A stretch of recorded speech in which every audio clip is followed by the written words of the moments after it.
வெங்காயம். கடந்த சில வாரங்களாக வெங்காயத்தின் விலை கடும் வீழ்ச்சி.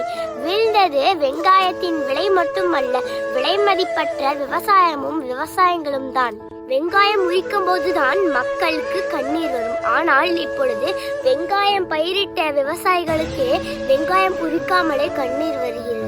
2000 கொடுத்து செருப்பு வாங்கும் இந்நாட்டில் 20,000 கொடுத்து நாய்க்குட்டி வாங்கும் இந்நாட்டில் 2 லட்சம் ரூபாய் கொடுத்து பைக் வாங்கும் இந்நாட்டில் 2 கோடி கொடுத்து கார் வாங்கும் இந்நாட்டில் 200 கோடி நடிகர்களுக்கு சம்பளம் கொடுக்கும் இந்நாட்டில் 2000 கோடி கொடுத்து கிரிக்கெட் அணியை வாங்கும் இந்நாட்டில் விவசாயிகளின் விளைபொருளை நல்ல விலை கொடுத்து வாங்க ஆள் இல்லையோ? உலகையே உங்கள் கையில் கொண்டு வர விஞ்ஞானிகளால் முடியும், ஆனால் உங்கள் தட்டில் உணவை கொண்டு வர விவசாயிகளால் மட்டுமே முடியும். அனைவருக்கும் நாட்டுப்பற்று இருந்தால் மட்டும் போதாது, நாட்டுப்பற்றும் இருக்க வேண்டும். விவசாயம் காப்போம்.